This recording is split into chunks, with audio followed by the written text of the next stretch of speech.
এবার আল্লাহ নবী আস্তে করে কবরের কাছে দাঁড়াইলেন।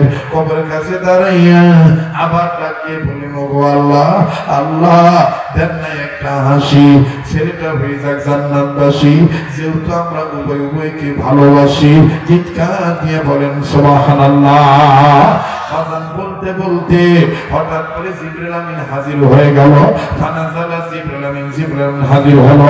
জিবরাইল আমিন হাজির হয়ে ডাক দিয়ে বললেন, নবী গো, ইয়া রাসূলুল্লাহ, ইয়া হাবিবাল্লাহ, আমি আপনার কাছে বলি গো নবীজি, আর আপনাকে বলতে হবে না আল্লাহকে হাসি দেওয়ার জন্য।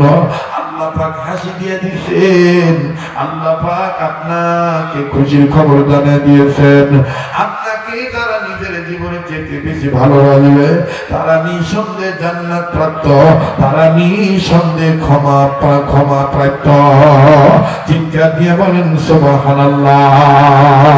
আমার ভাইরা, যদি এখানে অনুসরণের কথা আছে, কুল ইন কুনতুম তুহিব্বুনাল্লাহ ফাত্তাবিউনি ইউহিব্বুকুমুল্লাহু ওয়া ইয়াগফির লাকুম যুনুবাকুম ওয়াল্লাহু গফুরুর রহিম।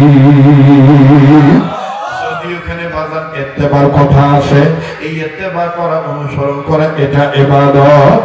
আর রব্বানায় ভাইজান, এই জিবরাইল আমিন বলে দিলেন, আল্লাহ পাক দিয়ে দিয়েছেন হাসি, ছেলেটা হয়ে গেছে জান্নাতবাসী। আমার ভাইরা, আমার বন্ধুগণ, সর্বশেষ কথা হইল, আমরা যত কাজ করব কার হুকুমে করব? যখন কার হুকুমে, কার তরিকায়? নবী মুহাম্মদের তরিকায়। এবার শেষ 7 মিনিটের বক্তব্য বলেন, আমরা গোলামি করি কার? সাহায্য চাই কার? আয়াতটা জানা থাকলে মুখস্থ করে বলেন, ইয়্যাকা না'বুদু ওয়া ইয়্যাকা নাস্তাঈন। সেই ইবাদত করার ফল হলো মসজিদ। এই কামেশ্বরী, আপনার এই চৌধুরী হাট মসজিদ ইবাদত করার জায়গা। মসজিদ হলো আল্লাহর ঘর। সেই আল্লাহর ঘরের পক্ষে আজকের এই মাহফিল, এই তাফসীরুল কোরআন মাহফিলের আয়োজন। বলেন, আমরা এতে খুশি না বেজার? যারা বলেন খুশি না বেজার? এখন সর্বশেষ কথা, যুবকরা দেখবো কার কতটুকু পাওয়ার আছে। সত্যি কথা বলবা আমার ভাইরা। পাতা কয়টা? ভুলে গেছেন নাকি দাদা? পাতা কয়টা? নাম্বার 1 লতা পাতা, নাম্বার 2 লাউ পাতা, নাম্বার 3 পান পাতা। হ্যাঁ, আল্লাহর হুকুম, নবীর তরিকা মানতে হবে। এটা পুরুষদের জন্য যেমন ফরজ, নারীদের জন্য তেমন ফরজ। কিন্তু আফসোসের বিষয়, আল্লাহ বললেন, নারীরা তোমরা জাহিলিয়াত যুগের মতন, বর্বরতার যুগের মতন হেরে যুগে ঘুরিও না। উলঙ্গ, বেহায়াপনা, নির্লজ্জতা, বেশরমার মতন অঙ্গভঙ্গ করে নাচানাচি করে ঘুরিও না। একটু ঢেকে ঢুকে চলো, পর্দা করো। আমার ভাইরা, এই পর্দা এখন নারীদের কাছে নাই। আপনাদের ঠাকুরগাঁও জেলার কি অবস্থা তা আমি বলতে চাই না, আমার ঢাকার কথা বলতেছি, ক্যাপিটাল সিটি ঢাকা রাজধানীর কথা বলতেছি।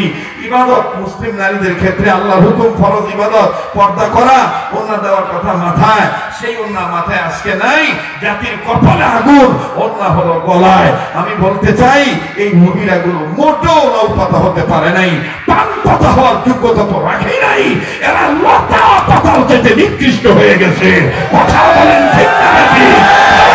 ঠিক না বেশি? লতা পাতাকে যেমন গরিব মানুষ, লতা পাতাকে যেমন গরিব মানুষ মূল্য মনে করে, তারা খুব আদর যত্ন করে, কষ্ট করে রোদ্রে শুকাইয়া, খড়ি বানাইয়া, আগুনে পুড়াইয়া, আবার ছাই বানাইয়া অন্য কাজে ব্যবহার করে।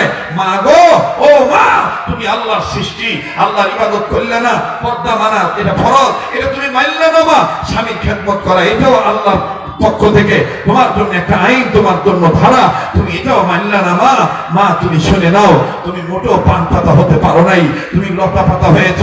কিন্তু আফসোসের বিষয়, জেলা পরিষদের চেয়ারম্যান চলে গেলেন। উনি থাকলে কথাটা আরো ভালো করে আমি বলতে পারতাম। আমার সমাজে এখন একচেটিয়া হাইব্রিড মার্কা কিছু বুড়ার আমদানি হয়েছে, কিছু লিডারের আমদানি হয়েছে। তালে তালে তাল মিলায় খালি এক পক্ষে বিচার করে, যুবকদের পক্ষে বিচার করে না, লতা পাতার পক্ষে বিচার করে। পান পাতা কেন হচ্ছে না এই পক্ষে বিচার করে না। ও মুসলমান, আমি বলতে চাই, নারী নির্যাতন হচ্ছে, নারী নির্যাতনের পক্ষে আপনি নেতৃত্ব দিয়ে আপনি পুরুষদেরকে বিচার করতেছেন।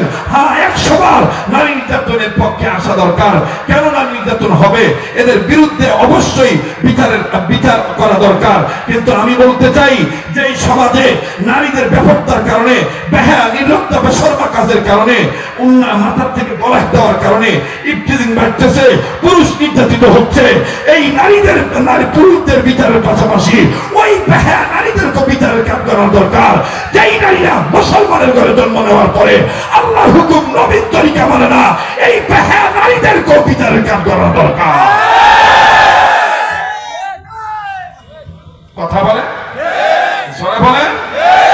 আমার ভাইরা, পরিশেষে আমি কথাটাই বলতে চাই, আমরা সবাই, আমার মা বোন সহ আমরা সবাই পান পাতা হতে চাই, পর্দার ভিতরে থাকতে চাই। যেটা যত গোপন থাকে সেটার আকর্ষণ তত বাড়ে, আর যেটা যত প্রকাশ পায় সেটা তত বেশরমা হয়ে যায়। যা করলে নাকি ভাই বেদার হলেন নাকি, কি বেদার হলেন নাকি? আমাদের দেশে দুধের আমদানি হয়েছে ভাই।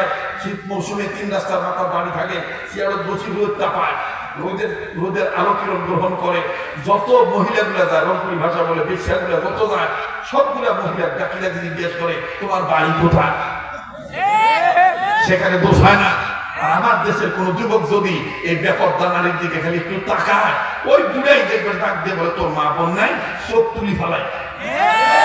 আরে কথা কয় না যুবকরা? আরে ভাই তোরা কি ঘুমাসিস নাকি রে? বলে কথা বলো, ঠিক না ঠিক? বলে চোখ তুলি ফেলাই। ও হাদিসা, তোমার চোখ পরে তোলেন, তোমার বিবেক আগে তুমি জাগ্রত করেন।